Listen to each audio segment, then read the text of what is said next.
Good evening and welcome to the first Hoops Friday night of the season. Happy to have Tyler Segerman back alongside. I'm Jason Geiser. We begin tonight the same way the schedule has begun for 4 Lima area basketball teams the last 34 years. A lot of Fieldhouse once again playing host to the Tip-Off Classic. This year's edition begins with the 3-time defending champions from Shawnee taking on their crosstown foes from Bath. State championship winning coach Sean Powell begins his Wildcat career against his alma mater. Bath down 16 in the late stages of the second quarter. Jonah Wabin kicks it out to Brenton Hall, who nails the three. Wildcats down 25-12. Later, it's Brady Wheeler looking ahead to a cutting Austin Miller, who finishes high at the rim. Shawnee with a 15-point lead at the break. Third quarter, Toby Freiberger feeds Jamari Johnson inside. He gets the floater to fall. Then Wheeler driving and dishing it off to Freiberger for the easy 2. Indians pulling away, up 21. Bath not going away, though. Hall to Wabin, who gets the bucket plus the Band-Aid. He'd make the free throw. Then the senior decides to back it up some, hanging 3 more from behind the arc. Deficit is 17. But the Tribe wouldn't let them get much closer. Wheeling again assisting Anthony Best for the tray. He knocks it down, and Wheeler is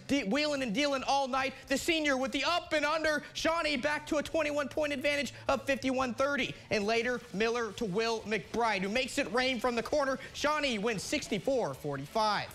The nightcap at the Tip-Off Classic sees new ELIDA boss Matt Tabler coach his first game at the Fieldhouse against his alma mater, LCC, a team coached by his best friend, Frank Kill. As the T-Birds up 41-27 in the third when Evan Unruh finds Billy Burke from downtown, nothing but net. Then Burke powerful off the glass, the board and the putback for the and one. He'd convert the 3-point play to put LCC up 17. Other end, Torrey Thomas muscling his way inside the paint, a strong bucket for him. And later it's Khalik Wash finding Austin Miller wide open in the corner. Hangs all 3 of those as the Bulldogs cut the deficit to 11. Back and forth, they would then go Unruh to Kieron Bailey, who shows off the touch. Bottom of the barrel, his shot goes. ELIDA's Jalen Jones, though, with the answer. Turnaround jumper makes it a 54-44 ball game, but in the end, the T-Birds prove too much. Seth Mikesell driving straight to the 10. LCC puts it away, taking this one 75-65. They'll face Shawnee in tomorrow's championship game at 7:30. The consolation game tips off at 6.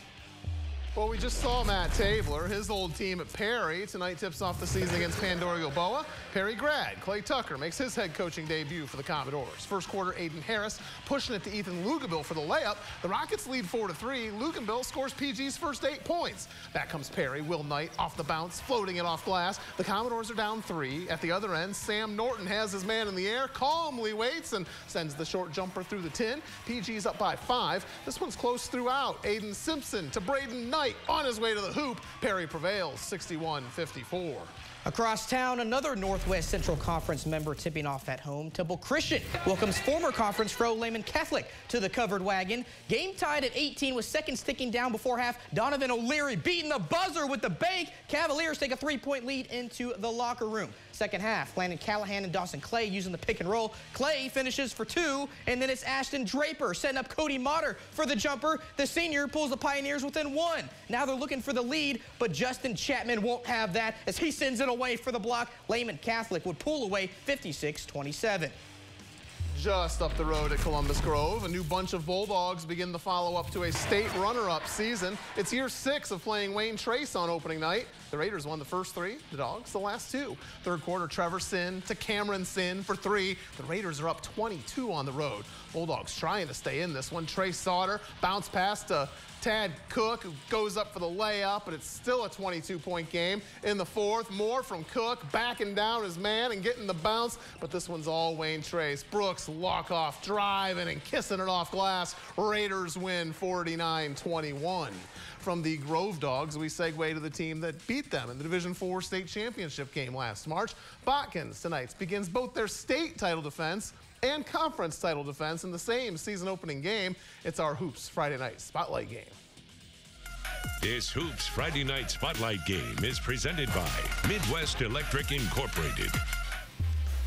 Shelby County League foe Jackson Center invades the Coliseum for this one. Phil Groves takes over the reins of the defending champs after coaching the Lady Trojans the last 3 years.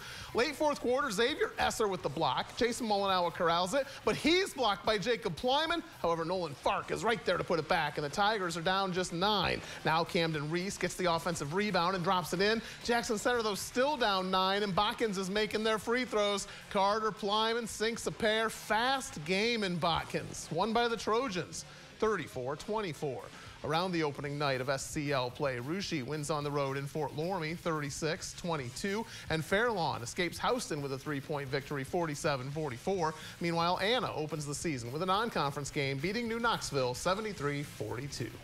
In New Bremen, the Cardinals get their season started with a non-conference duel against OTTOVILLE. Coach Stevens and company coming off a 14-win campaign a season ago. Second quarter, Cardinals with possession. The pass from Aaron Thiemann to Dick Allig results in a layup. New Bremen up by 9. Then David Homan crashing the glass, doing it all himself as he puts his team up by 10. Other end, it's Noah Sellers wide open underneath for 2. Big Green, though, still trail by 11, and they wouldn't get any help from the home team. Reese Bussey driving down the lane and puts the seal on this victory. New Bremen wins 62-43. How about the defending MAC champions? Minster looking to build off a historic campaign in 2020, traveling to Spencerville tonight. Opening quarter, Brogan Steffi drives to the hoop, and lays it in. Wildcats up by 9. Josh Hidline, though, answering back, letting it fly from behind the arc. Bearcats pull within 6. And later, it's Evan Austin finding Carter Sudoff underneath. His basket makes it a 4-point game. Minster doing their best to maintain their lead. David Weepker with the quick catch and shoot, but Spencerville comes back from behind to win this one 52-43. Another MAC team starting the season on the road is St. John's. The Blue Jays tonight make the trek up to Antwerp to face an Archer squad that returns the bulk of a roster that's gone 48-2 over the last 2 years. Jagger Landers is a big reason why. The Finley commit throws down the slam in the first. He scores 29. Second quarter landing, Grotehouse fading and going glass for 2, but the Blue Jays are down 20. Now Austin Mentor drills the pull-up jumper. This one, though, all Archers, 65-37. Both Delphus teams open the season on the road tonight. Jefferson visits WAPAKONETA. Only second-year Redskins boss Trey Elkert could make sixth-year Jeff Cats coach Jordan Jenninghoff seem like a grizzled old veteran. Wapak's down 10 to open the third quarter, but Grant Bauer takes the rock to the rack and drops it through. That makes it a 24-16 game. At the other end, Trent Tiemann fights for the rebound, composes, and goes up with the left. The Jeff Cats lead grows back to 10 points, and a bit later, Colin Bailey drives the lane and gets the off-balance offering to fall cleanly. Jefferson's up 31-23. But late in the quarter, Caden Seifring kicks to Zach Niekamp for 3. The sophomore scores 16, and WAPAKONETA rallies to win 50-46 in overtime. We need to take our first break here on Hoops Friday night. On the other side, we have opening night games from Hancock, Hardin, and Putnam counties. Stick around. Welcome back. The Three Rivers Athletic Conference campaign will get underway next Friday night. They schedule a rivalry game right off the bat with Lima Senior hosting Findlay. That'll be the Spartans' first game of the year. The Trojans tip off tonight, and for the second straight year, do so against Defiance. The Bulldogs last year snapped a 5-game skid in the series. Findlay would only lose 3 more games all winter. Tonight, Sam Wyraw gives to Jake Bishop, who lets the 3-ball fly. Findlay's up 25-23 in the second quarter. Defiance answers with a long ball of their own. Caden Zachrich does the honors. The junior knots the game at 30s, but the home team pulls away. Here's Terrion Ross hanging 3 of his own on the scoreboard. That pushes Findlay out to a 37-32 lead, and in the third, it's Brock McCrancy showing his range. Findlay wins 84-61. Across town at Liberty-Benton, the Eagles tip off against Hardin Northern. These teams haven't met since the 2014-15 campaign, the Polar Bears' final season as members of the Blanchard Valley Conference. First quarter, Zeb Wilson pokes the ball away and heads to the opposite end for the layup. The junior has the Bears down just 1 early, and now he pulls up and knocks down a deep ball. Good start for Hardin Northern, now up 8-4. Second quarter, Malik Eckford starts to take over. The senior drives the lane for the layup, cutting into what was an 8-point deficit. Then it's deja vu. Eckford again. LB rallies to win 64-51. In Arlington, the Red Devils tip off a new campaign against Fort Jennings for a 7th straight year. The Musketeers won the first one. The Red Devils have been victorious in the last 5.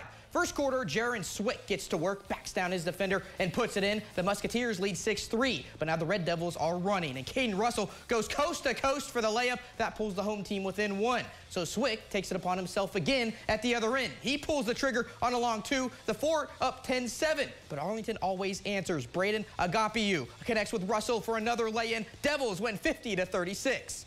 Moving across the interstate and up to Leipsic, the Vikings begin their new hoop season as a member of the NWC, hosting Cardinal STRITCH. We pick it up in the first quarter. Fabian Pena gets the rebound and banks it in. They get the first points of the game on the scoreboard, but he's not done. This time finishing off the feed from Paul Mogg. Lay-in keeps the lead at 2. Of course, it wouldn't be a Leipsic highlight without Mason Brandt, who sinks the jumper to extend the advantage to 4. However, Leipsic falls in a close one, 75-74. There's a cross-county clash in Ada tonight. The Bulldogs welcome Ridgemont to the northwest corner of Hardin County. Vince Holliday makes his debut on the Ada bench after 14 years leading Lima Seniors girls. Third quarter, the Gophers feed Mason Stuck down low, and he gives the road team a 36-35 advantage. Next time down, Stuck can't get it to fall, but Wes McKinley is right there to put it back. The Gophers lead grows to 3. Other end, Spencer Wall drives for the layup and the foul. The three-point play ties the game at 41 per side, and now it's Wall, right place, right time. Stick back. Ada wins a nail-biter, 60-59. More from around the area on this opening night. Parkway wins on the road, beating Waynesfield Goshen 56-19. Van Buren wins at Northwood 59-52. Riverdale falls to Tiffin Calvert 67-37. Paulding protects home court against Continental 53-43. And Patrick Henry beats their cross-county foes from Napoleon 57-49.